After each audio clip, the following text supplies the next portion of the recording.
పొద్దున్నుండి వర్షం ఎడతెరిపి లేకుండా కురుస్తూనే ఉంది. ఈరోజు చల్లగా ఉంది కదా అని చెప్పి 4 సకినాలు ప్లేట్‌లో పెట్టుకొని తింటున్న నాకు, జీవితానికి సంబంధించిన ఓ సత్యం తటిల్లున నా మనస్సులో తట్టింది.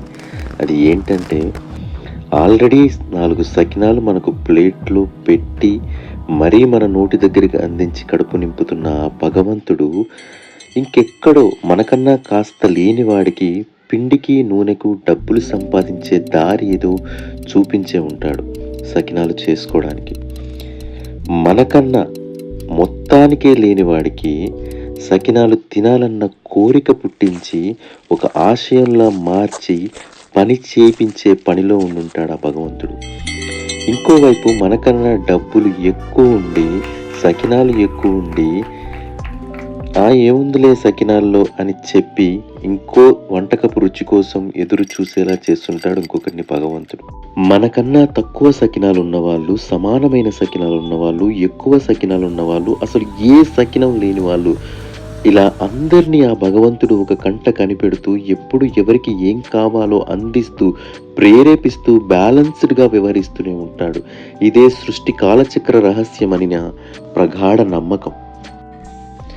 ఇదంతా తెలియని మనలో చాలామంది మనలో ఎక్కువ అప్పాలున్నాయని గర్వంతో ఉంటాం. తక్కువ అప్పాలున్న వాళ్ళను చులకనతో చూస్తాం. మనకన్నా ఎక్కువ అప్పాలున్న వాళ్ళను ఈర్ష్య, ద్వేషం, అసూయ, పగతో చూస్తాం.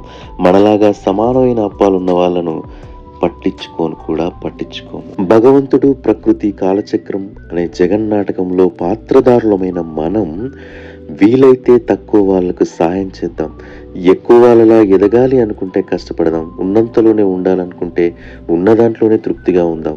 అంతేగాని అసూయ, ద్వేషం, పగ, ప్రతీకారం, కుట్ర, కుతంత్రం మాత్రం దగ్గరకు కూడా రానివ్వకుండా అత్యంత దూరంగా ఉంచుదాం.